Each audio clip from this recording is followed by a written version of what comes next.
Bonjour tout le monde, ici Yannick Yao, de l'expérience Yannick Yao. Bienvenue pour ce nouvel épisode de l'expérience Yannick Yao, j'arrête pas de me répéter. Aujourd'hui, je suis avec une jeune femme qui nous rejoint. Je vais lui demander de se présenter rapidement et on va enchaîner par la suite. Rebecca, Ouais. Comment ça va? Je vais très bien. Ouais. Donc, moi, c'est Rebecca Afo, entrepreneur de la start-up Easy de Tout Facile. Alors, comment tu prononces ça? Easy de Tout Facile. Easy de Tout Facile. Ouais. D'accord, c'est ton programme. C'est quoi Easy de Tout Facile? Alors, Easy de Tout Facile, c'est une start-up éco-responsable qui a pour objectif de faciliter le quotidien de ses utilisateurs. Donc, on a développé un service de conciergerie dénommé Easy. En fait, c'est une application mobile qui permet de commander des services de pressing, linge au kilo, repassage, cordonnerie et retouche avec collecte et livraison à domicile ou au bureau en 48 heures. Ok, ça fait combien de temps t'as lancé ça? Depuis avril 2018. Avril 2018. Ok, c'est basé où? Abidjan, en Côte d'Ivoire, nous sommes à Cocody, à la Cité Sia. D'accord.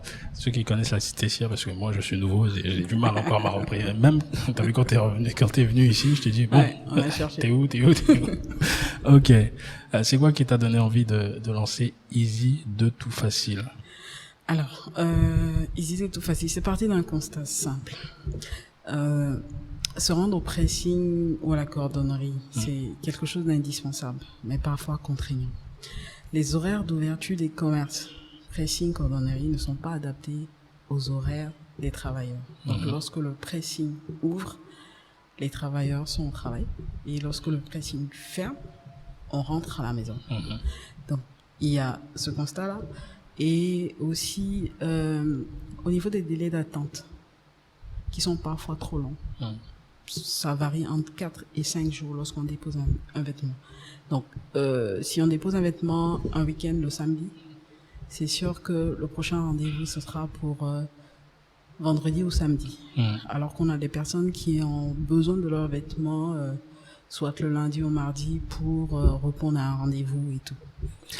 Ouais, vas-y, je t'en prie. Donc, c'est ça en fait. Et aussi, les tickets de reçu qui sont facilement égarables. Moi, j'ai toujours égaré mes tickets de pressing. Et comme on me connaissait, donc ils avaient juste à regarder dans le reçu pour me remettre les vêtements. D'accord. Voilà. Ok. Tu t'adresses à une clientèle en particulier, visiblement, puisque c'est pas forcément...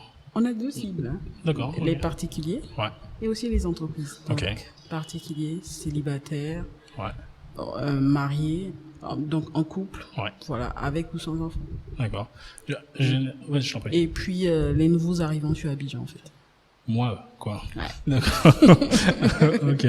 T'as lancé ça toute seule? Alors, on était deux d'abord, donc avec Habib Ouattara, et après il y a Brice qui nous a rejoint. Et pour info, Brice c'était celui qui gérait le pressing où je partais déposer les vêtements. Donc son père avait le pressing et après on lui a expliqué, alors c'est toi qui a de l'expérience dans le nettoyage.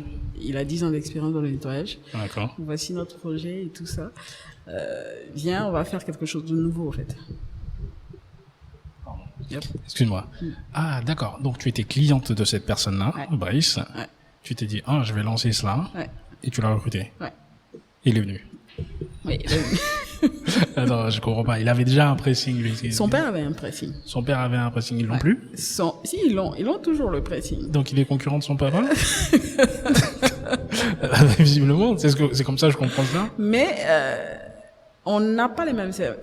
On n'est pas sur les mêmes services en fait. C'est vrai qu'on est concurrent en termes de pressing. Ouais. Mais on fait tout ce qui est repassage. Le pressing, tu vas pas déposer ton vêtement au pressing pour du repassage. Ils vont te faire du lavage. Okay. Donc on a le linge au kilo, on a le pressing, on a la retoucherie, et puis on a la cordonnerie en fait. D'accord, donc vous avez plusieurs services, c'est vraiment un package qui fait que, ok. Mais vous prenez quand même des parts de marché à son papa. Ok. Alors, la question qu'il m'a posée, son père, il était content en fait. Quand je lui ai parlé de ça et tout, il nous a demandé, est-ce que on peut traiter tout Abidjan, en fait. C'était la question qu'il m'a posée. Ouais. Parce que ça va venir. Et il nous a encouragés. Il n'est plus en ce moment personnel, mais c'était beaucoup d'encouragement, en fait. D'accord, bah, c'est cool. Ouais. C'est cool. Parce que je me suis dit, ils étaient en friction, Brice, ils sont pas ou qu'est-ce qui s'est Non, passé? non, non. Ok. Donc, tu lances là. Vous êtes 3, hein, vous. Alors, on a commencé à 3. Ouais. Mais en ce moment, c'est une équipe de 8 personnes. Une équipe de 8 personnes. En 2 ans, tu as dû recruter Ouais. du monde Ouais. parce que ça fonctionnait tellement bien. Ouais. Afo, c'est de quelle origine, Afo? Alors, c'est le nom de mon époux. Ouais. Donc, Afo, c'est Krobou. Krobou. Éclaire-moi. Qui vous êtes? Je ne connais pas. Hormis C'est clair. Baoulé, En fait, il y a plein d'Ivoiriens même qui ne connaissent pas cette petite ethnie. Donc, ils sont proches des abeilles, en fait. D'accord. On les prend pour des abeilles, mais c'est pas des abeilles, en fait. D'accord. Ok. Et à l'origine, ils disent qu'ils sont descendus d'une échelle du ciel, en fait. Ok. Ok, c'est pour ça qu'on les connaît Sinon- pas. Ils se sont cachés. Sinon, je suis ébrie D'accord. Voilà. Ok. d'Abidjan. D'Abidjan. Ok. Est-ce que tu as vécu en Europe ou pas? Oui, j'ai fait mon master là-bas, T'as fait ton En master France. là-bas, en Ouais. France. en Haute-Savoie, Où ça? à Annecy. Annecy. Pourquoi aller à Annecy? Généralement, on va à Paris. Pourquoi Annecy? Qu'est-ce qui s'est passé? Alors, j'avais une formation. D'abord, j'ai candidaté Ouais. à plusieurs universités et c'est Annecy. Donc, l'IAE Savoie-Montbron qui m'a appelé avant toutes les universités. D'accord. Donc, moi, j'ai sauté là-dessus et je suis partie. Ok. Attends, on va y revenir après. Restons d'abord sur Easy de tout facile. Pourquoi ce nom-là, Easy de tout facile? Alors, c'est un peu atypique. D'accord. Juste avant, est-ce que les gens arrivent à prononcer cela? Parce que moi, j'ai été là, j'ai une facilité. L'entreprise s'appelle Easy de tout facile, mais le service s'appelle Easy. Ok, d'accord. Ok. Alors, j'explique. En 2018, je participe à un appel à projet. Je participe à un appel à projet Ouais. et lancé, je peux donner le nom ou- Oui, il n'y a aucun souci. Lancé par un Cubivoire. Donc, on part avec ce projet-là, le nom, c'est Easy. Donc, on gagne le concours meilleur entrepreneur féminin Mhm. et c'est un incubateur D'accord. qui va nous incuber pendant 2 années. D'accord. Donc, après, on devait enregistrer l'entreprise au CPC. Oui. Et il s'est trouvé que Easy était déjà pris. Mhm. Easy était déjà pris. Mhm. Donc, on l'a enregistré sous le nom de Tout Facile. D'accord. Et le service allait s'appeler Easy. Ok. Et après, il y a eu une levée de fonds que j'ai faite. Ok. Et on devait changer de nom, en fait. Donc, les gens nous connaissaient sur Tout Facile avec le nom Easy. Donc, quand on a ouvert la SAS, parce qu'on était en SARL, on est passé en SAS, on a collé ces 2 noms Easy de Tout Facile. D'accord. Ok. Ça marche. Comment ça se passe les concours? Parce que j'en ai jamais fait. Je suis entrepreneur comme toi. D'accord. Et personnellement, ça me saoule de me faire juger par d'autres personnes qui sont pas forcément des entrepreneurs, en fait. En très grande majorité. Ouais. Comment ça se passe? Pourquoi t'es allé vers cela? Alors, déjà, le premier objectif, c'était de prouver que c'était une bonne idée, en fait. Ok. Alors, nous, on savait que c'était une bonne idée, mais comment les autres allaient percevoir cela, en fait. Mhm. Parce qu'on veut faire du pressing et de la cordonnerie en ligne. Comment? D'accord. Donc, on participe à un premier concours. Donc, c'est un appel à projet où on décrit le projet, on explique le marché, donc sur un formulaire, et on est appelé. Ça a Donc, pris combien de temps, ce processus-là, là? alors, pour Pour candidater? pour candidater. Ouais. Alors, c'était, ils avaient laissé 3 mois, 1 an, 2-3 semaines D'accord. de délai. Ouais. Donc, c'était en ligne. Donc, il fallait remplir un formulaire de voire 10 questions. Mhm. Et puis, après, ils font une sélection. Ouais. Et ils appellent les projets qu'ils ont jugés pertinents, en fait. Mhm. Et après ça, il y a une séance de pitch de Ouais. 3 minutes. PowerPoint où il va falloir défendre ton projet, convaincre en 3 minutes avec une série de questions. En fait. Et donc, c'est à la suite de cela, il y avait plus de 200 projets, ils en ont pris 5. D'accord. Dont vous faisiez partie? Ouais. Ok. Donc, moi, j'avais postulé pour le prix de l'entrepreneuriat féminin. Prix de ok. Ouais. T'étais la seule? Il y avait des femmes aussi. Ouais. Il y avait des femmes, j'étais pas la seule. Et puis, voilà, c'est moi qui ai remporté le prix. Parmi les 5, t'étais la seule femme? Oui, la seule femme. Parce qu'il y avait plusieurs prix, en fait. D'accord. Ouais. Qu'est-ce qui a fait la différence, tu penses? Alors, le projet d'abord, qui était innovant. Ouais. Donc, on a décrit bien le marché avec la cible. Donc, on a fait toutes les prévisions. On a montré qu'il y avait véritablement un attrait et puis on pouvait avoir des clients derrière. En fait. Ouais. La raison pour laquelle je te demandais au départ, t'as une clientèle particulière, je parle pas des particuliers contre entreprises, mais une cible précise. Ouais. C'est parce que je me dis, ce type de service-là, ça a un certain coût. Ouais. Par rapport à potentiellement ton pricing de quartier que tu vas trouver que tu vas négocier. C'est pour ça que je dis c'est quel type de personnes? Ce sont des personnes qui sont actives ou c'est même... Alors, c'est tout le monde. On a essayé de fixer nos prix en fonction même de la concurrence. D'accord. Donc là où... C'était qui ta concurrence? Les pressings. Alors, c'est pour ça que je fais une différence entre ton service, c'est ce qui m'a intéressé quand je t'ai contacté. Alors, il y a plusieurs types ici de pressing. Donc, il y a les pressings dits pressing de quartier. On a les blanchisseries. Ouais. Les blanchisseries, donc, ce sont des petits box que des gens font du secteur informel. Et puis, on a aussi des lavandières qui passent à la maison pour nettoyer. Exactement. C'était ça, en fait, nos 3 concurrents. En fait. Ouais. Voilà. Et on a essayé de diversifier nos services de sorte à ce que on prenne en compte tout ce que ces personnes-là font. Par exemple, le pressing dit pressing, il fait que le pressing. Donc, en fait, ta chemise, 1000 francs le service. D'accord. Alors, la blanchisserie de quartier, elle va te faire du nettoyage et du repassage. Et elle va te faire du repassage aussi. Donc, tu peux envoyer ton vêtement et faire du repassage. Ouais. Voilà. Et on a les lavandières qui peuvent, elles viennent 2 fois à la maison. Elles prennent les vêtements et elles vont laver ou elles te redonnent. Ou elles lavent sur place. D'accord. Sans repassage. Donc, on avait des clients qui avaient des besoins en termes de repassage, qui voulaient qu'on lave sans repasser.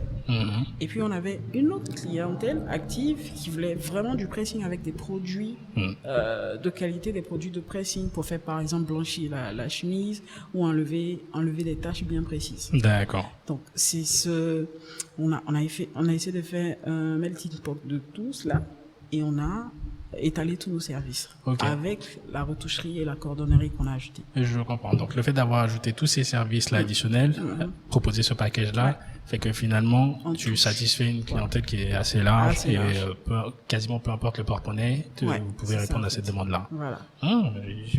Il y avait pas d'autres concurrents qui proposent le même package que vous? Alors, on a monté en puissance des laveries. Aujourd'hui, qui font du nettoyage par article. D'accord.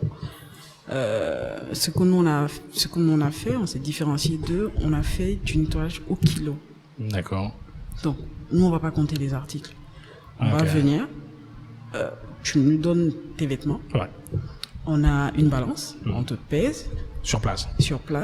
Et on te dit, ça fait le prix, en fait. D'accord. Ouais.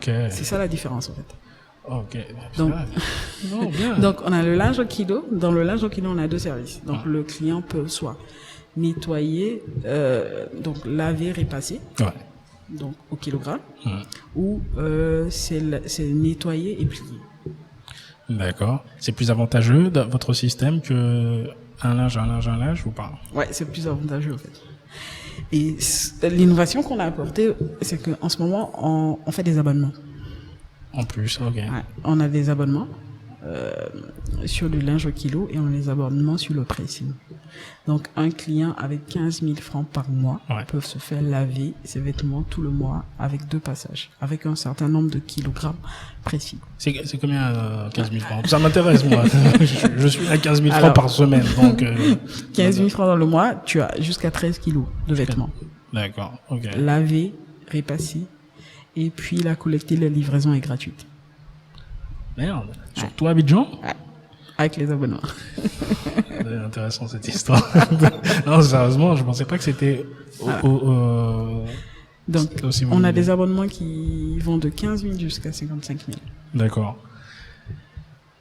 Je suis bouche bée parce que ce qui m'intéressait en faisant l'expérience Yannick Yao, parce que je suis venu en Côte d'Ivoire, c'est réellement que je te l'ai expliqué au départ, c'est de, entre guillemets, donner un peu plus de lumière à, je pense, des entrepreneurs, des gens qui font des choses constructives, et que je ne vois pas, je dirais personnellement, se promouvoir assez sur les réseaux sociaux.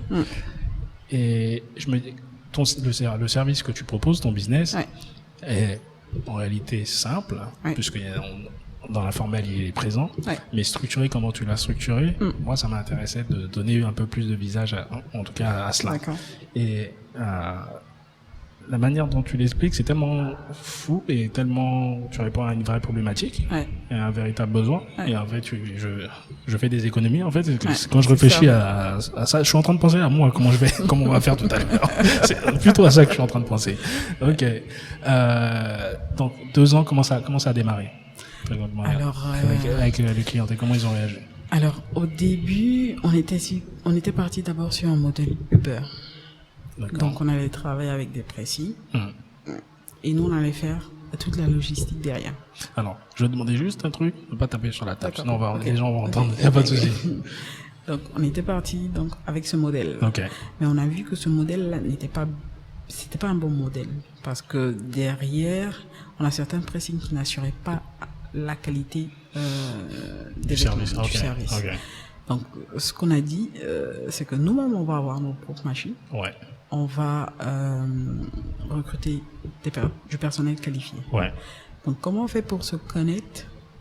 On lance un test.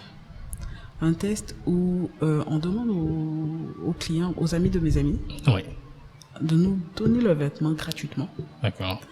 On va les nettoyer et on va essayer de voir quelle perception ils ont de la qualité du service. Donc, on collecte gratuitement. On a collecté plus de 50 kilos de vêtements. Qu'on a lavé gratuitement. On a livré. Donc, il y avait des personnes qui nous donnaient des piles Donc, on a lavé.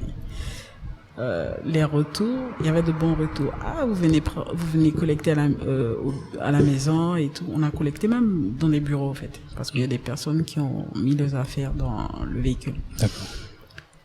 On a lancé un deuxième test.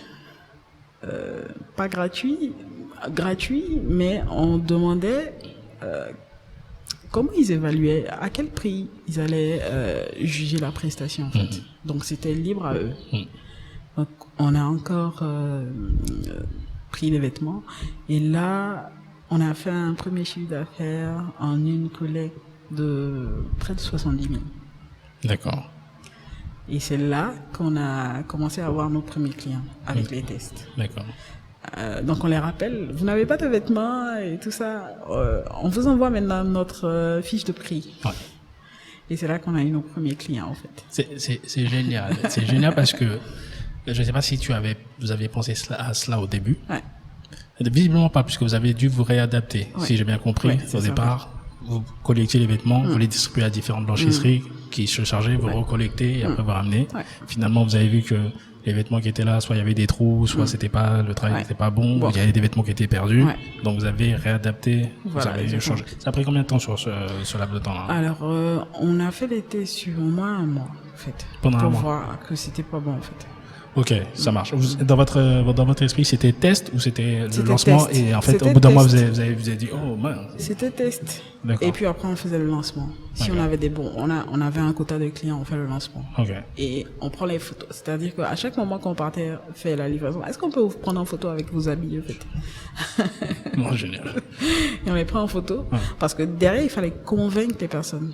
Parce que on a l'habitude d'aller déposer dans un point physique. Ouais. Nous, on vous dit, ne vous déplacez pas. Ouais. On a un point, on traite. La personne ne se dit, mais moi, je sais pas qui vous êtes. Vous allez prendre mes vêtements, c'est pas sûr. C'est quoi, qu'est-ce que vous me donnez comme garantie de me ramener les vêtements, en fait. Donc, avec les photos de ces personnes-là, il y a eu des clients, donc ça trouve que ça marche. Mais aussi, pour les curieux, ils peuvent venir voir le local et D'accord. comment vous bossez et comment tout ça. on bosse, en fait. Ça a été collectif l'idée de se dire, ok, on va faire un test où on va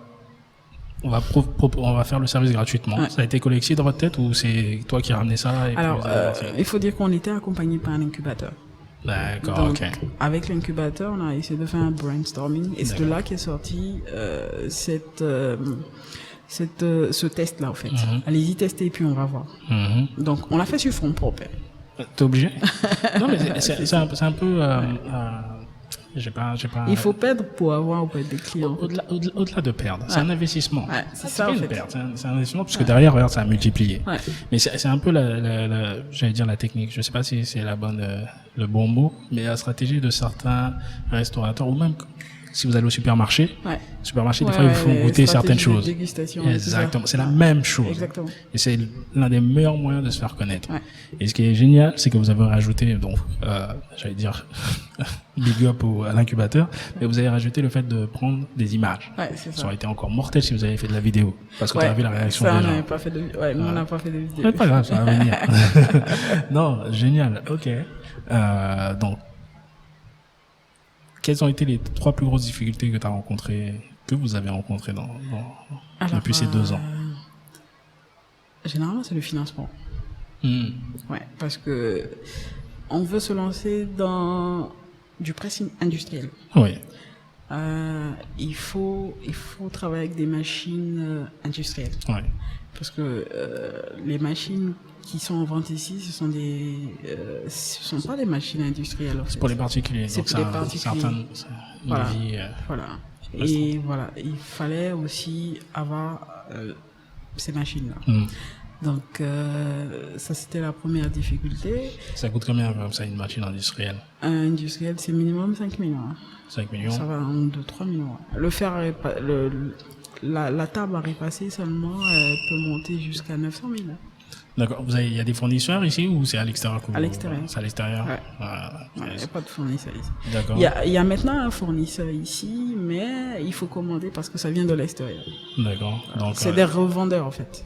oui, Voilà, d'accord. c'est ça, en fait. Donc, derrière, tu dois ajouter Voilà, les douanes, transport. Et sa commission, en fait. Donc, ici encore, ça fait que ça... Ok, ça marche. Donc, on s'est tourné vers l'extérieur pour avoir ces machines-là. Alors, deuxième difficulté, on a la formation. Parce que c'est vrai, on a un service. Mais il faut savoir vendre derrière. D'accord. Il faut assurer l'opérationnel derrière. Ok. Voilà. Parce que on reçoit des vêtements, si on n'arrive pas à bien les gérer, ta réputation, elle est finie, en fait. C'est clair et net. Voilà. C'est pour ça que même le nom Easy de tout facile, ça me perturbe pas trop. Quand je dis ça me perturbe pas trop, parce que je sais que c'est, comment on appelle ça, ton travail qui fera que ton nom grossira. C'est Voilà, pas le c'est nom ça. qui va faire C'est que ça, en machin et tout. Ok. Exactement. Ok. Quand tu parles d'opérationnel, c'est uniquement au niveau technique ou aussi commercial? C'est qui faisait le commercial pour vous? C'est vous-même? Je le fais, il y a quelqu'un d'autre qui le fait, en fait. On a un commercial qui le fait, en fait. D'accord. Donc, on a aussi l'opérationnel. Il faut savoir que l'étiquetage des vêtements, parce que les vêtements sont étiquetés. Et donc, quand on reçoit, par exemple, près de 100 kilos par jour, 110 kilos par jour, l'étiquetage prend du temps. Parce qu'il faut étiqueter en fonction de chaque client. Et on peut recevoir 2 clients qui ont la même chemise, en fait. Il a payé sa chemise à mango, elle est blanche. Il y en a un autre client qui a payé la même chemise à mango, les deux font de taille M. Donc il va falloir faire la différence entre le client Yao et le client Kofi, en fait. D'accord. Mon papa s'appelle Kofi, moi pas Yao. Effectivement, c'est la différence. Ouais, ok. Tu vois, quand tu en parles, quand t'es pas dans le business, Ouais, t'es là, tu vois, tu déposes tes vêtements, ouais, tu t'en vas. c'est ça. Mais tu oublies qu'effectivement, il y a tous Il y a ces tout un petits process, détails-là, ouais. tous ces process-là qui sont là. Parce que quand tu parles d'étiquetage, ouais, puisque moi, je mets ça au pressing du quartier, Ouais. il met ça avec des agrafes, des trucs bizarres et tout. Ça me fatigue des fois. On a dû changer 2 ou 3 fois de pressing. Enfin, Et il le ok. faut, en fait, avant même que ça passe en machine. Avant même que ça passe au détachage et tout. Et encore plus quand tu parles de formation, parce qu'on se dit c'est quelque chose qu'on fait tous les jours, alors que finalement, C'est assez délicat. Ouais. Il faut déjà essayer de faire la différence parce que c'est là que j'ai su qu'il y avait 4 grands types de couleurs de vêtements dans le traitement. comment tu t'es formé toi, justement par rapport à tout Alors, ça? on se forme déjà sur Internet, mais il y a une école ici, on a découvert qu'il y avait une école ici, des personnes qui formaient en fait au pressing. D'accord, Donc on s'est fait former ici par des personnes chevronnées. d'accord. Et c'est comme ça qu'on est arrivé. Mais il faut dire aussi qu'on avait Brisk déjà qui avait déjà de l'expérience dans le pressing. Voilà. Attends, revenons en arrière, parce que c'est peut-être quelque chose que je t'ai posé au début et que j'ai pas retenu.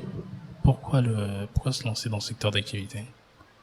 Alors, j'ai compris que tout le monde porte des vêtements. C'est aussi simple Et que on ça. n'arrêtera pas de porter des vêtements. Donc il faut les laver. Il faut les laver, en fait. On a toujours un besoin. Ça va jamais s'arrêter, en fait. Ouais, non, c'est clair. Et je me dis, waouh, c'est un secteur, on n'en réfléchit pas, mais Non. tous les jours, les gens portent des vêtements. Non, absolument. Si tu as l'occasion de leur offrir ce service-là pour leur faire gagner du temps, leur faciliter la vie, et derrière on crée des emplois, c'est nous qui sommes les plus heureux derrière. En fait. Non, mais c'est tellement simple. Parce qu'on pense uniquement à l'informel. Ouais. Je veux dire, la très grande majorité des gens pensent uniquement à l'informel, parce que c'est ce qu'on voit ici. Et moi, c'est un peu plus, j'allais dire, complexe pour potentiellement des gens de la diaspora qui viennent ici parce qu'on est habitué à des machines à laver chez nous et tout ça. On n'est pas habitué à, pas forcément de machines à laver chez nous et on prend un truc. Et effectivement, merde. Ça a pris combien de temps de l'idée à, ok, je me fonce. Alors, moi j'ai dit que c'est venu sur une frustration. Ok. Donc, mes habits n'étaient pas bien nettoyés. Ça revenait toujours avec des taches. Et quand deux fois j'avais des rendez-vous et tout, je pouvais pas avoir mes vêtements.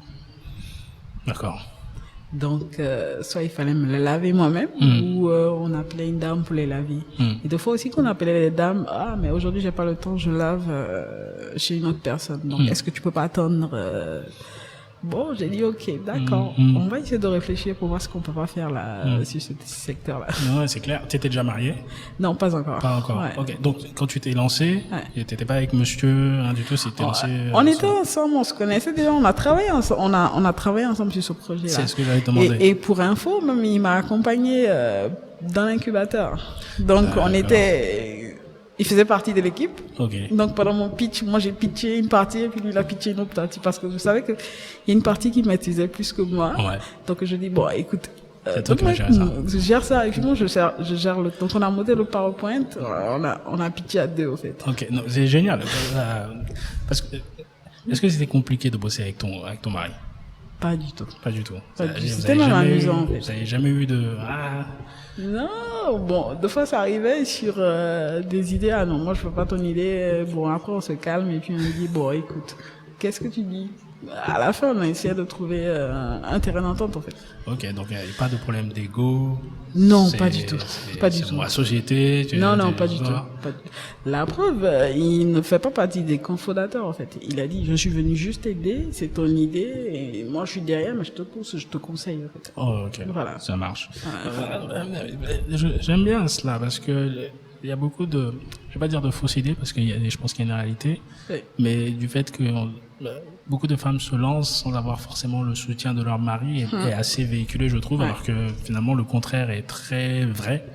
Et c'est, je sais pas si c'est une question générationnelle, mais bon, on a l'exemple ici de quelqu'un qui s'est fait pousser par son mari aussi. Vas-y, fonce, je te donne un coup de main. Si. Donc, tes origines, tu viens d'où, tu disais? Alors, mon père est ébrié. Je viens d'Abidjan, plus précisément d'Abou-Bouté. Ok. Cet esprit entrepreneurial, tu l'avais déjà ou pas? Je l'ai appris à l'école. Dans ma formation au master, on avait une formation en business plan. D'accord. Donc, il fallait monter un projet professionnel.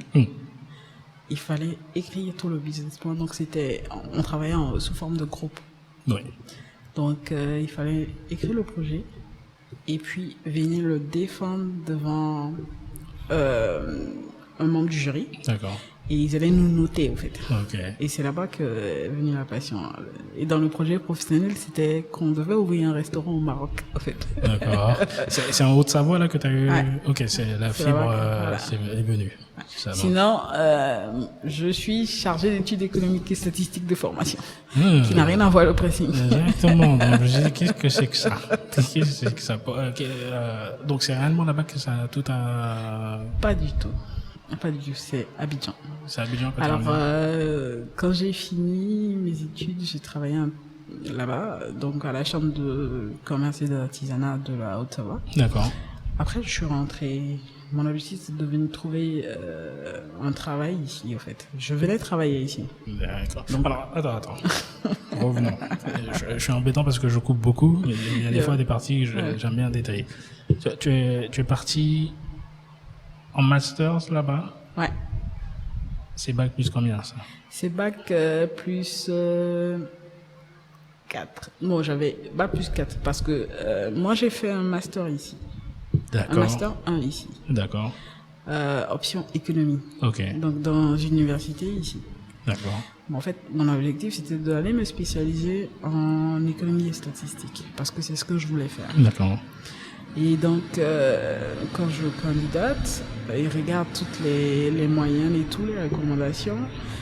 Ok, mais c'est pas le même master. Il va falloir que vous, comme recommencez du master 1, vous faites le master 1 et le master 2. Moi, il n'y a pas de problème. D'accord. Qu'est-ce qui t'a attiré dans ce côté économie et tout ça? Est-ce que c'était juste parce que potentiellement tes parents t'ont poussé ou c'est quoi qui t'a attiré? Non. C'est juste le titre, je fais économie. Non. J'aime tout ce qui est développement économique, j'aime tout ce qui est calcul, mathématiques, statistiques. D'accord. Pour aider à la prise de décision, en fait. Donc, je pense que c'est ce qui m'a motivé même à aller dans le pressing parce que derrière cela, j'ai essayé de faire des études sectorielles. J'ai essayé de faire des études sectorielles dedans pour voir qu'il y avait vraiment un marché qui n'était pas assez vu par tout le monde, en fait. D'accord. Ok. Donc, je venais être chargé d'études économiques dans une banque ou travailler dans une institution internationale. En fait. C'était ça mon objectif. Donc, je cherchais, je n'en trouvais pas au départ. Ou lorsqu'on m'appelait, on me proposait des postes de conseiller clientèle en banque. Ok, excusez-moi, mais c'est pas ce que je suis venu faire en fait. Donc Rebecca, c'est ce qu'on a. On a conseillé clientèle, faut prendre. Donc, pour plusieurs banques, ils m'ont appelé en tant que conseiller clientèle, donc j'ai refusé. Et après, il y avait un autre poste d'analyse financier où le recruteur m'a dit que j'étais trop. Il a dit que j'étais trop parfaite pour ce poste. Ok, pourquoi pas? D'accord. J'ai dit ok, d'accord, merci. Et ainsi de suite, j'ai été motivée par une émission en fait. D'accord. Réussite. Sur le canal. Je regardais beaucoup. Et j'ai dit mais attends, pourquoi pas moi en fait? Parce que c'est pas des extraterrestres qui sont là-bas, c'est parti de quelque chose et puis c'est arrivé. Donc moi j'avais une pile j'ai un cahier où il y a plein de projets dedans. J'ai pas commencé par le pressing.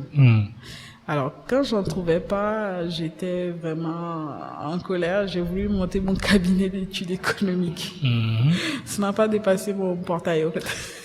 Est-ce qu'il y a un marché, puisque tu fais des études sectorielles, est-ce qu'il y a un marché Il pour y a ça? un marché, mais c'est plus des entreprises étrangères qui ont beaucoup de marché, qui sont le marché.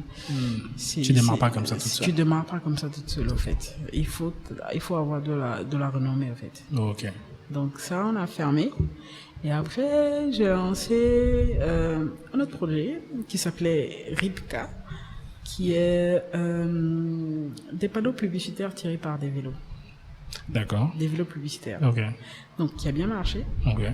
On avait une clientèle, on est sorti même lors des campagnes législatives. Ça a duré combien de temps, ça? Ça a duré 1 an et demi. 1 an et demi. Quand tu dis ça a bien marché, vous générez combien de chiffre d'affaires? Alors, je sais pas envie de dire parce que les infos, ils vont me tuer. Qui va te tuer? Si tu dis ça a bien D'accord. marché, c'est Alors, en une sortie, on pouvait faire 600 000. D'accord. En une sortie. Ok. Donc, Qu'est-ce les que gens ça nous prenaient... Ça correspond à quoi une sortie? alors, j'explique le concept. On avait le constat, c'est que les petites entreprises n'arrivaient pas à s'afficher. Parce que les panneaux publicitaires sont véritablement chers. Ouais. Voilà. Donc, pourquoi pas faire des panneaux? Donc, c'était 2 mètres carrés, recto verso. Ouais. Tirés par des vélos. Donc, on les fixe, les vélos, et puis on allait aller même dans les quartiers, et puis distribuer des flyers, et puis faire des directs en même temps. Donc, il y avait une présence sur le terrain, une présence sur les réseaux sociaux, et puis voilà. Donc, on est sorti lors d'une campagne législative pour un candidat, mais qui n'a pas gagné. Ensuite, on est sorti pour, on est beaucoup sorti pour une église, au fait. D'accord. Il y avait une église qui faisait, au fait, ces campagnes pour tous ces programmes. Donc, on est beaucoup sorti avec cette église-là, au fait. Et après, les gens pensaient que après c'était les vélos de l'église, au fait. D'accord, ok. Donc, quand il y a d'autres clients, on partait voir d'autres clients, mais c'est pas les vélos de l'église, là. Est-ce que ça a vous et tout ça? D'accord. Pensez que vous avez volé ça de l'église? Hein? Non. Et pensez que vous avez volé les vélos de l'église? Ouais, mais pourquoi? C'est pas un membre de l'église ou l'église c'est vrai? Non, c'est nous qui louons ça à l'église pour lui permettre de s'afficher, en fait. Voilà. Donc on est sorti et puis on a fait une campagne pour une entreprise aussi. D'accord. Alors qu'est-ce qui a fait que RIPCA... Alors au niveau du district d'Abidjan, alors les taxes publicitaires. D'accord. Ils savaient pas où ils allaient nous classer, en fait. Ok. Donc ça faisait qu'on voulait nous faire payer des taxes comme des panneaux publicitaires. Ouais. Ok. Et puis c'est véritablement cher. Et si on doit l'inclure sur la facture du client, alors là il a des gros yeux et puis c'est mort là, en fait. C'est comme ça que c'est allé, en fait. Ouais. Là, surtout donc il fallait payer 10 000 francs par jour pour un vélo, en fait. Et on a des clients qui voulaient prendre, on avait une dizaine de vélos. Donc 10 vélos sur une semaine, imagine ce que ça peut faire, en fait. 1 million, carrément. Voilà, de taxes seulement. C'est pas encore notre... ok. Donc, c'est ce qui a fait que... viable. Voilà, c'est pas viable. En plus, la catégorie d'entreprises que vous visiez était des petites moyennes entreprises. Voilà. Donc, ils n'arrivaient pas à trop... Donc, c'est un peu ça qui a fait on a dû arrêter, en fait. Qu'est-ce que tu t'es dit quand tu as découvert cela, que vous allez vous classer et que tu as dû finalement arrêter? Qu'est-ce que tu t'es dit? Merde, je vais jamais passer sur réussite, en fait. Je vais jamais passer sur réussite. Ok, qu'est-ce qu'on va faire? On a des vélos... Avant de... Qu'est-ce qu'on va faire? C'était... Moralement, comment tu étais? Puisque, ça te fait mal. Tu te dis que tu es en train d'échouer là. Parce que dans la réussite, les gens aussi disent qu'ils ont échoué. Ok, tu es en train de passer par là. Qu'est-ce qu'on fait? On arrête, tu t'es trompé ou tu vas chercher du travail ou tu continues, en fait? Bon, on est là. J'ai des vélos, une dizaine de vélos. Qu'est-ce qu'on fait? Alors... T'étais prête à aller chercher du boulot? J'étais plus prête. T'as goûté à la liberté. Et mon père, en fait, il a un immeuble. D'accord. Donc, il avait mis à disposition un appartement où je payais pas de local, au fait. D'accord. Donc, je vais pas laisser ça pour aller encore. Je vais tenter une autre chose. Donc, on prend les vélos. Je dis bon, écoute, il y a quelque chose. Le pain. On va aller chercher du pain, on va livrer le pain le matin très tôt à vélo aux clients. Donc on s'entend avec une boulangerie qui nous donne le pain avec des réductions. Là. Et en ce moment, on fixe le pain plus les frais de livraison. Ça commence à bien marcher, on a commencé à avoir les clients. Le boulanger a arrêté de nous fournir du pain parce qu'il disait qu'on avait pris toute sa clientèle. C'est la même clientèle. Et donc, il passait chez les clients pour leur dire, ne prenez pas leur pain là, parce que c'est pas du bon pain. Sérieux? Son pain n'est pas du bon pain. Il est trop fort. Ok. Ces petits-là, donc, dans ça même, ils nous ont volé un vélo. Ok. Donc je m'assois là, je dis waouh, ça commence à être difficile, ça c'est quoi ça, c'est un deuxième chèque.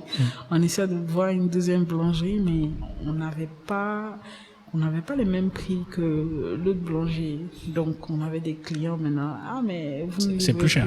Voilà. Puisque là tu joues uniquement sur les tarifs. Voilà, on gagnait plus assez. Qu'est-ce qu'on fait? Qu'est-ce qu'on fait alors? Qu'est-ce qu'on fait? Bon, il y a l'appel à projet là de Incubivoire. On va tenter avec le projet de pressing qu'on avait parlé là. Le projet de pressing, tu l'avais déjà c'était déjà écrit dans ta tête, dans ton cahier et tout ça. Donc il y a d'autres cahiers, il y a d'autres projets qui sont déjà écrits au fait, qui n'ont pas encore été touchés. D'accord, ok. On va voir si le pressing, si ça échoue. Ça peut être le tremplin pour les autres. Si ça échoue, c'est que non, là, je vais chercher du travail. Sérieux? T'es prête à faire ça ou pas? Non, mais c'était beaucoup de découragement en fait. C'est clair. Donc il fallait vraiment tester ma capacité de résilience en fait. En fait, c'est ce que c'était comme une école en fait. Où est-ce que tu es prête à aller en fait? Donc tu commences à avoir un premier, un deuxième échec. Est-ce que tu vas aller? Bon, on va essayer. J'ai pas de salaire, j'ai rien. Hein. Attends, avec ces échecs-là, ouais. C'est quoi qui... le soutien, il venait d'où? Alors, il y avait mes parents, déjà, qui avaient mis à disposition un local pour moi et qui me regardaient. Là. Mais ils ne pouvaient pas aller chercher un boulot? Si, t'allais faire des trucs en France, machin, et tu... Écoute, fais ça, mais cherche du boulot à côté aussi. Ça fait rien, tu peux faire les deux, au fait. Ok, oui, je cherche, je continue à chercher, mais je cherche plus, au fait. D'accord. Et là, il y a mon fiancé qui était là encore, qui est devenu mon mari, qui me dit... continue. Moi, je te soutiens parce que je sais que tu peux y arriver. C'est vrai que c'est des échecs, mais on s'arrête pas aux échecs. Demain, tu peux raconter une histoire, en fait. Tu es passé par quelque part. Absolument. Tu es passé quelque part, en fait. Absolument. Voilà. Et toi-même, au-delà de ces soutiens extérieurs, comment tu es intérieurement? Tu te dis quoi? Alors, au départ, tu es un peu découragé, tu te demandes, est-ce que tu as la force pour continuer, en fait? Mais il y a toujours quelque chose qui te motive, mais t'as peur de mettre un peu le pied, Ah, t'es tombé plusieurs fois, donc t'as peur de t'écorcher encore. Exactement. Et donc, on essaie pour Incubivoire l'appel à projet, et je m'étais dit à mon cœur, si ça échoue, je fais plus rien, en fait. Je vais chercher du travail. Je vais dire que je vais avoir comme conclusion que l'entrepreneuriat, c'est pas pour moi, en fait. Sérieux? Ouais. Et chose bizarre, c'est que on fait le concours. Je gagne le concours le jour de mon anniversaire. Oh, ok. Je dis, attends, il y a quelque chose là. C'est clair. C'était quoi le prix? Le prix de l'entrepreneuriat féminin, en fait. D'accord. Qui nous donnait 2-3... En fait, c'est... Il n'y a pas de financement avec ça? On a eu 350 000 francs. D'accord. Et puis, un accompagnement gratuit sur 2 ans. Ok. L'accompagnement, il consistait à quoi? Le business plan. D'accord. Déjà. Tout ce qui est opérationnel, lancement. D'accord. Donc, accompagnement avec formation. Ok. Comptabilité, marketing, stratégie et tout. Ouais. Ça, c'était la première année. Et la deuxième année, on t'aide à avoir le financement, en fait. D'accord, de la part de banque? Bon, non. Ou c'est business angel plutôt? Des business angels, D'accord. des institutions privées en fait. D'accord, ok. Donc, ok. Donc là, on aura l'avis de personnes expérimentées qui vont nous accompagner et qui vont nous dire là, attention, c'est pas bon, allez plutôt sur ce côté-là. Et en fait, c'est ça qui m'a le plus motivé. D'accord. L'accompagnement derrière, parce que les 2 premiers, on n'était pas accompagnés, on se servait de notre petite expérience et puis on essayait de voir si ça allait marcher. Et là, ce sont des personnes qui ont déjà fait l'entrepreneuriat. D'accord, ok. Qui vous donnent des conseils, qui vous accompagnent, un système de mentorat derrière. Ouais. Donc je me dis, ça, je pense que ça sera plus structuré et puis ça va donner quelque chose. Alors on va essayer. D'accord. Donc on a essayé la première année, donc on a retravaillé le projet, on a testé, et là on a eu nos premiers clients et tout ça. Il y a un deuxième concours lancé par Move Côte d'Ivoire. D'accord. Alors, on essaie le concours et j'ai le premier prix, en fait. Ok. Là, je gagne 8 millions. Oh, ok, super. Avec une visibilité via Move. Via Move, en fait. D'accord. Donc, ça devient... Ils ont payé ou pas les 8 millions? Ils ont payé. D'accord. Parce que des fois, les concours, on ne sait jamais. Ok, ça marche. Là, ça devient très intéressant. Donc, ça me permet d'avancer et tout. Alors, on travaille sur l'application mobile, on continue à travailler avec les équipes, ça nous donne un souffle nouveau, Ouais, on est accompagné. Et après cela, avec l'incubateur, on a des investisseurs derrière qui nous regardent par derrière. On veut bien travailler avec Easy et tout. Donc, l'incubateur nous met en relation avec des investisseurs et là encore, ça marche. Génial. Ça marche bien, on avance. On fait un autre concours encore, Seedstar, je ne sais pas si tu connais. Non. Voilà, un concours international. D'accord. Donc il y avait la présélection Afrique. Oui. Donc Côte d'Ivoire. Donc entrepreneur féminin encore. Ouais. Tes concurrents t'ont présenté quoi comme projet? Juste pour moi, pour essayer de voir pourquoi tu gagnes. Moi, j'ai gagné. Moi, je me place toujours dans l'entrepreneuriat féminin. Non, c'est clair. Quand j'ai été concurrent, pour Seedstar, il y avait Kamta, il y avait Leafy LED, il y avait Mehdi, il y avait Julaya. Mais ils font quoi? Moi, je sais pas. Ils sont dans la logistique. Une start-up médicale. D'accord. Dans la fintech. Ouais. Et tout. Voilà. Toi, à ton avis, qu'est-ce qui fait la différence? C'est parce que ton projet, il répond à un besoin immédiat, finalement? Oui. Parce que j'ai tout ce que tu cites comme concurrents, en fait, sont des trucs... pas que eux, ils sont mauvais. Non, du tout. Voilà. On a tous... par exemple, à Seedstar, il y avait 3 projets présentés par les femmes. Ouais. Et bon, le jury a décidé que nous, on avait de l'attraction. D'accord. Donc des clients, un chiffre d'affaires, voilà, une équipe dirigée par une femme.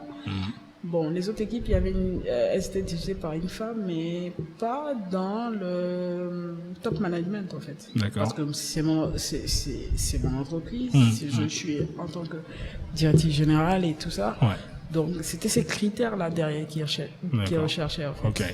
Et on part à 2, donc il y a les filets d'une société, une entreprise, une start-up aussi dans tout ce qui est Wi-Fi, Internet par la lumière en fait. Internet par la lumière. Ouais, les filets. Donc on va en Afrique du Sud, là-bas on pitch et tout ça. Bon, moi j'étais pas dans le pitch, mais ça m'a créé de la visibilité en fait. D'accord. Maintenant, ce qui a fait la différence aussi pour le concours Move, c'est que nous on avait déjà commencé, on avait un chiffre d'affaires, on avait des clients. Ouais. Alors que les autres entreprises, c'était encore des concepts en fait. Donc eux, ils cherchaient des entreprises qui avaient véritablement une traction en fait. Ah, okay. Donc c'est ce qui a fait la différence en fait. Ok, voilà. Ça marche. Ok. Tu penses réellement que tu aurais abandonné si ça n'avait pas fonctionné? Réellement? L'entrepreneuriat, pas forcément ce projet-là, mais tu penses quand même que J'allais dire que j'étais pas encore prête ou j'avais pas encore la formation adaptée pour me lancer dans l'entrepreneuriat. Donc j'allais peut-être aller chercher du travail et puis me former derrière pour revenir. C'était ça mon... Donc t'allais jamais lâcher l'affaire. J'allais pas lâcher. Non, mais je le disais aussi. Tu pars en France. Tu pars combien de temps en France pour ton master? Je pars 2 ans. 2 ans. C'est ta première fois en France? Non, j'étais déjà partie avec mes parents et puis après... Vacances, quoi. Ouais. Mais là, c'était ma première fois où j'étais toute seule. Ok. Comment ça s'est passé? En plus, t'es allé en Haute-Savoie. Je dis pas que c'est nul, mais bon. Mais je passais tous mes week-ends à Lyon. Ok. D'accord. Peut-être que c'est mieux. Donc, des petites vacances, j'étais à Lyon. D'accord. Donc, j'arrive en Haute-Savoie. Il fait pas chaud là-bas. Hein. Il fait pas chaud là-bas. Il fait pas chaud. Il y a pas beaucoup de noirs. C'est clair.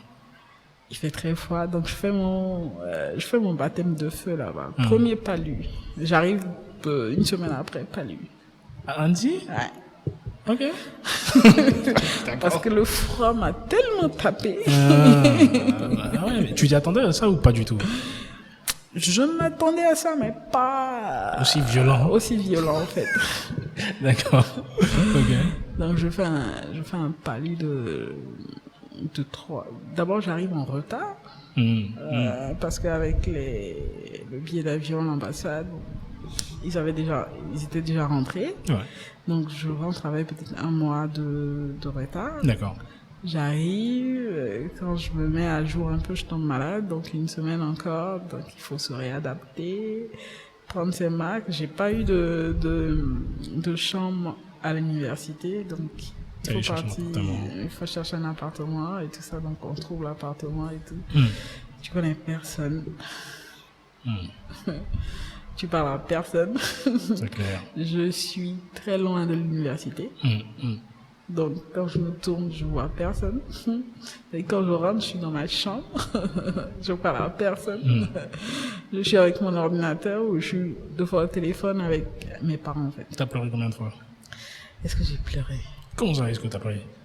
C'est pas des larmes qui sont sorties, mais c'était plutôt dans le cœur, la solitude. Faut dire que j'étais avant très très timide. Donc, c'est des sentiments que j'enfouissais dans le cœur. D'accord. Donc je suis là. Donc là-bas j'ai beaucoup lu au fait. D'accord. Ce temps de solitude là m'a permis de beaucoup lire. Tu lisais quoi par exemple? J'ai lu des livres sur le marketing. J'ai fini la Bible en 3 mois. Ouais, effectivement. Je l'ai relu encore. Tu m'étonnes. Non, mais ça, c'est intéressant que tu dis ça pour ceux qui pensent qu'ils peuvent pas la lire, en fait. Ouais, je l'ai lu en 3 mois. Ouais. Ok. Je l'ai lu et je l'ai relu. D'accord. L'Ancien et Nouveau Testament, tout. Ok. Non, c'est génial. Parce que on va dire, beaucoup de personnes dans mon entourage, que ce soit chrétiens ou que ce soit musulmans, qui lisent uniquement certains passages, et je pense des fois qu'ils les sortent de leur contexte. Alors que il y a à peu près 1000 pages que tu peux lire, en fait. Si tu lis, et que tu peux avoir des informations sur les autres pages, en fait. Bien sûr. Donc, ok. Qu'est-ce que ça t'a fait particulièrement de lire la Bible? Alors, je peux te dire que c'est là-bas que ma conversion est venue véritablement. D'accord. Parce que je voulais comprendre certaines choses. Des questions que tu te poses. Et là, tu trouves des réponses dans la Bible. Tu la lis, tu la relis encore. Et tu essaies d'avoir des informations sur YouTube, écouter quelques enseignements et tout. Donc, c'est véritablement là que ma conversion est arrivée et c'était comme un soutien pour moi en fait. Donc c'est ce qui me permettait de tenir en fait. Tu dirais que tu as t'as la même lecture que potentiellement les gens de ton entourage qui étaient chrétiens ici ou pas? Le fait que toi tu l'aies, je dirais, un peu plus lu, voire étudié par rapport à ce qu'on enseigne, on va dire, à l'église. Écoute, 2 fois quand tu lis, il y avait certains passages que je n'arrivais pas à comprendre. Donc, j'essayais de... Et même, il y a d'autres passages que c'est maintenant que j'arrive à comprendre. Donc j'essayais de tant bien que mal écouter quelques enseignements par derrière, suivre des prédications et tout ça. Donc c'est ce que je faisais. Est-ce que j'ai beaucoup lu? Oui, j'ai beaucoup lu. Je pense que maintenant même que je ne lis plus assez parce que j'ai envie même de ces périodes là où je m'enferme et puis tu te retrouves avec toi-même. Je me retrouve avec moi-même et je pense que c'est deux fois aussi c'est ce qui m'a motivé à garder le cap dans l'entrepreneuriat en fait. J'en suis certain. Parce que je revenais sur certaines paroles et je m'appuyais là-dessus. Mon verset préféré, même, c'est un verset de foi. Donc, si t'as pas la foi, tu peux pas entreprendre. C'est très compliqué. Ouais. Ouais, définir. Avant, j'avais du mal à définir c'est quoi la foi, parce que les gens disent ils ont la foi, mais des fois tu les vois se comporter bizarrement. Il y a quelqu'un qui a dit que la foi, c'est avancer sans voir finalement l'objectif. Finalement, tu avances. Juste en croyant, quoi. Tu avances sans voir, mais tu crois que ça va réussir. Exactement, il n'y a pas de plan. En fait. Il n'y a pas de plan, tu avances et tout là. Et rien ne te dit que sur le chemin, tu ne trouveras pas des embûches, en fait. Oh, ouais. À chaque fois que j'ai ce type de conversation-là, je dis, ça fait partie de là où tu veux aller. Sans ces embûches-là, tu ne peux pas aller là où tu veux aller. Exactement. Donc, tu vas à Annecy, il fait froid. Il fait froid, tu connais personne, tu trouves pas beaucoup de noirs. Et quand tu trouves beaucoup de noirs, ils sont assez éloignés. Donc, il faut te faire des amis. Ils parlent pas beaucoup aussi avec les noirs là-bas. Donc, ok. C'est compliqué. C'est compliqué. Tu t'es pas renseigné sur, par exemple, cet aspect-là, parce qu'il y a beaucoup de gens qui envoient leurs enfants à l'étranger et tout ça. Mais je pense que des fois, ils négligent cet aspect-là qui peut être, à mon avis, fracassant pour certains. Tu as réussi potentiellement à te raccrocher avec de la lecture spirituelle et d'autres sujets. Mais potentiellement, je pense que c'est pour ça que certains enfants partent un peu en vrille. Ouais, c'est ça, en fait. Je dirais pas que mes parents m'ont enseigné cela, je partais à l'église, mais après, je dis que j'ai fait ma connaissance moi-même, en fait, derrière. Eux, ils m'ont envoyé à l'école, va à l'école, quoi. Voilà. Quels sont on va dire, les 3 points négatifs que tu as pu voir quand tu étais là-bas, en étant une étudiante qui était seule là-bas, une étudiante africaine, une étudiante noire qui était seule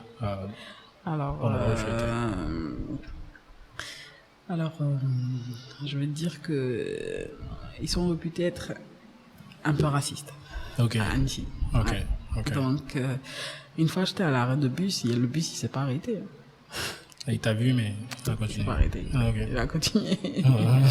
Donc, des fois, tu voyais ça avec des profs, quoi. Aussi? À l'université. Donc, c'était ça. Il faut dire que ce sont des personnes aussi qui vivent beaucoup entre eux. Voilà. Donc ça faisait que quand j'avais un petit temps, je retrouvais des amis à Lyon en fait. D'accord. Donc c'est là-bas que je m'épanouissais le plus possible. Sauf que aussi j'avais des amis noirs là-bas. Et aussi blancs, hein, parce que c'est pas tous qui sont racistes. Il y en avait d'autres qui étaient un peu sortis, parce qu'il faut dire que là-bas, il y a plein il y en avait beaucoup même qui ne connaissaient même pas Paris. D'accord, ouais. Donc ils restent dans leur cocon. Elle est réputée l'une des plus belles villes de France aussi, avec le lac et tout, et le Mont Blanc. Donc ils restent dans leur cocon. Ceux qui étaient sortis, eux, ils s'ouvraient un peu. Donc c'était ça en fait. On discutait avec eux et tout. Et puis, 3e point, je dirais 2, pas 3. Voilà. Alors, à contrario, parce que dans ces difficultés-là, dans tous les cas, il y a des points qui font que c'est positif d'aller dans ces endroits-là. Quels sont les 3 points positifs? Tu dis, ça vaut vraiment la peine d'y aller malgré ce que, il va y avoir.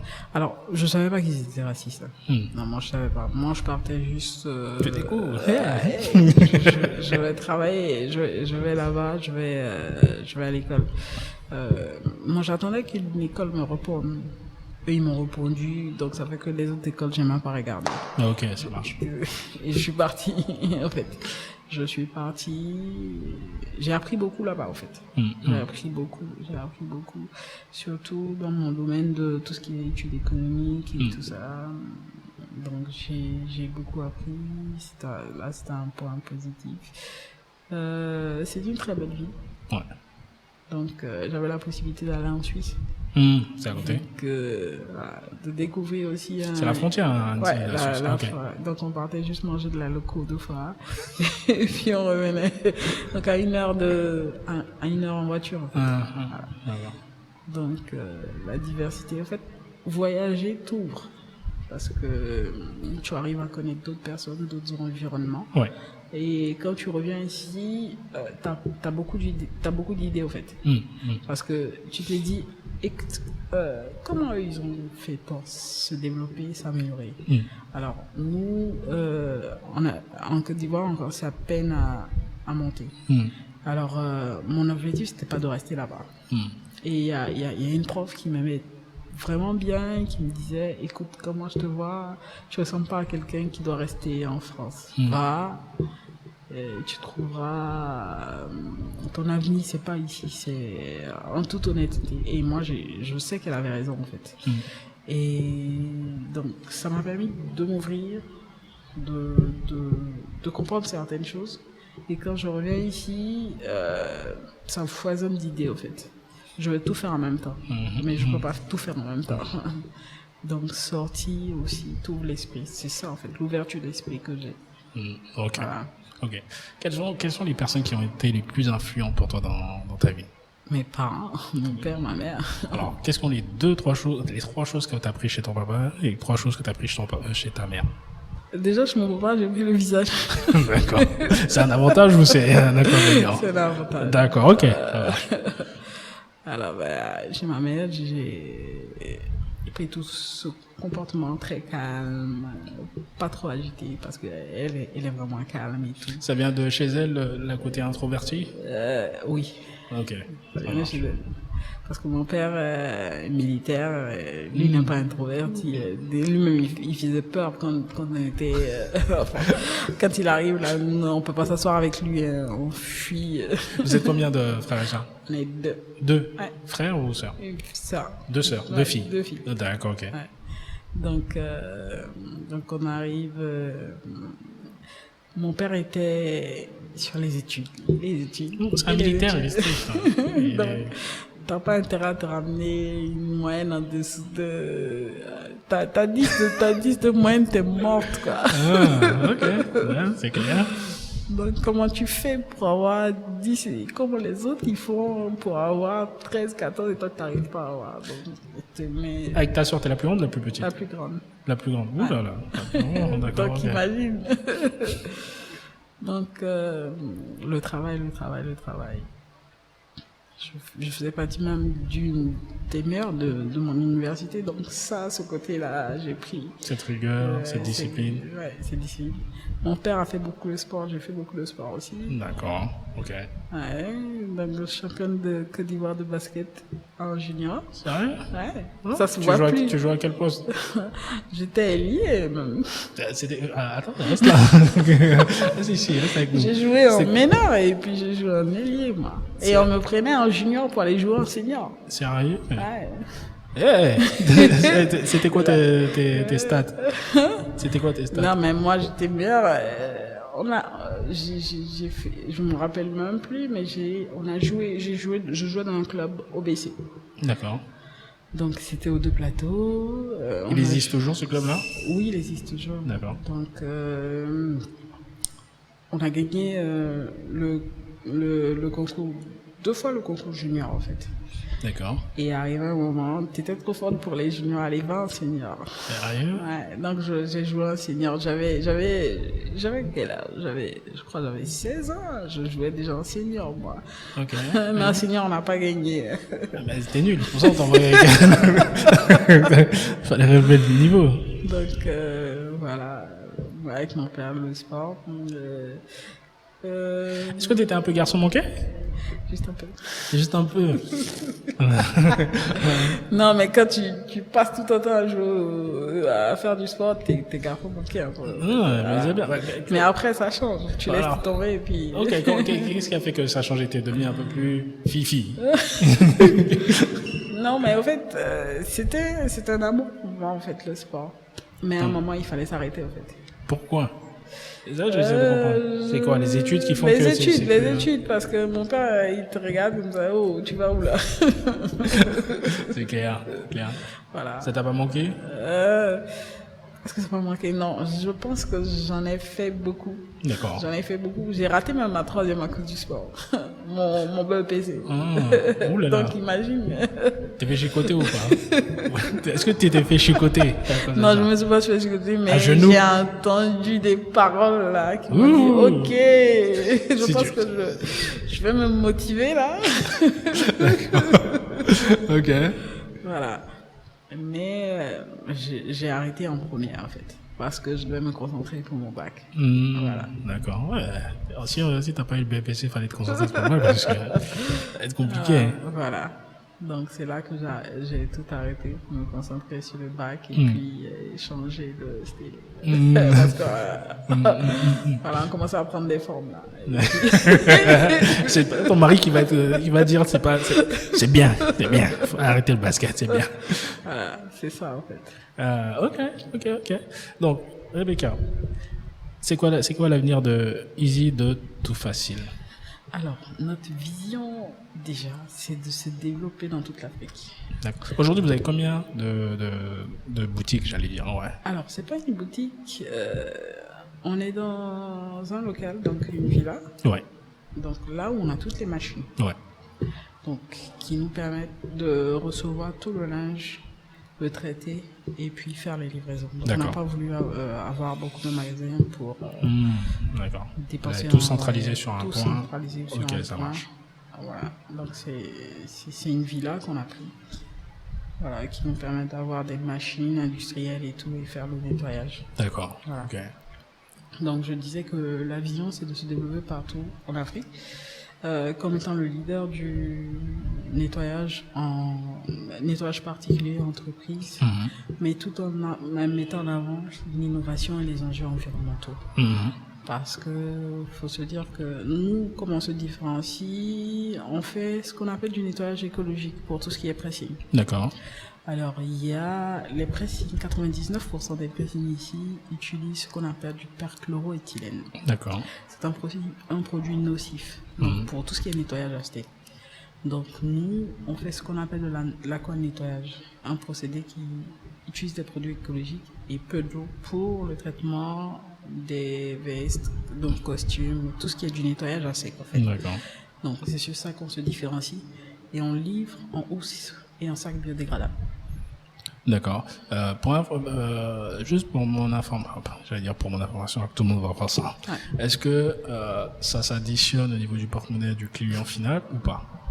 Le fait d'avoir cela, je comprends, c'est de la qualité. Ouais. Il n'y a aucun souci sur ce point-là. D'accord. Mais je constate aussi qu'il y a une grosse population qui est très près de ce qu'elle dépense, entre guillemets. Donc, visiblement, vous continuez à avoir des clients, il n'y a aucun souci. Mais est-ce que le fait d'avoir ce plus-là, ça s'ajoute aussi ou pas sur la facture? Ça s'ajoute, mais légèrement, en fait. D'accord. Alors, là où vous trouvez... On a pratiquement les mêmes prix que la concurrence, en fait. Okay. C'est juste le traitement qui change. Okay. Voilà, c'est le traitement qui change. Là où, deux fois, on a un costume à 3000, ça, c'est le prix du costume chez le concurrent. C'est le même prix chez nous, en fait. D'accord. Là où, grosso modo, vous vous rattrapez, c'est le fait d'avoir du volume, en fait, qui fait que ça marche. Ça marche. Voilà. Ça marche. Donc, d'ici 5 ans, vous voulez être... Pardon. Ouais, d'ici 5 ans, vous vouliez être partout en Afrique. Ouais. Ouvrir différents points. Ok, ça marche. Voilà. Avec l'innovation, là, on va bientôt lancer l'application mobile. Donc, le client pourra prendre un rendez-vous, géolocaliser où il est, le livreur il vient collecter et puis livrer, payer par mobile money, espèces et tout. Génial. Est-ce que tu peux nous indiquer où est-ce qu'on peut trouver Easy de tout facile sur les Easy. réseaux sociaux. Easy de tout Easy. facile. Easy, pardon. Easy de sur, tout la- facile. sur les réseaux sociaux. Sur les réseaux sociaux, lesquels? Facebook, Twitter, Instagram, Ouais. Pinterest et LinkedIn. Ok. On a aussi le site internet, Ouais. donc www.my.easyservice.ci. D'accord. Voilà, on est disponible sur ces canaux-là. Yes. Et aussi par téléphone. Yes. C'est quoi le téléphone? 48 60 66 63. Yes. Donc Et- on utilise beaucoup WhatsApp aussi. WhatsApp aussi. Ouais, C'est parce le qu'on numéro envoie WhatsApp, ça? c'est le numéro WhatsApp aussi. Donc toute la consommation, les factures sont envoyées sur WhatsApp et tout pour les clients. Ok. Et si on veut te contacter toi, comment on fait? Par téléphone, sur les réseaux sociaux. Donne pas ton téléphone, hein. C'est clair. D'accord. Sur les réseaux sociaux. Comme j'ai fait Facebook, LinkedIn. Rebecca Afo. Oh, ok, Ouais. ça marche. Eh ben, écoutez les amis, voilà, c'était Rebecca Afo qui était avec nous dans l'Espérance Yannick Yao. Si vous avez aimé cet épisode, contactez-la. Si vous avez du linge, contactez-la. Je pense que vous allez être assez satisfait de ses services. Dans tous les cas, moi, je vais Et aller le derrière. linge est retourné parfumé. Retournez parfumé. Donc, n'hésitez pas à partager ce podcast sur n'importe quelle plateforme sur laquelle vous êtes, YouTube, Instagram, LinkedIn, podcast. Et je vous dis à très bientôt. Ciao. Hey YouTube, ici Yannick Yao.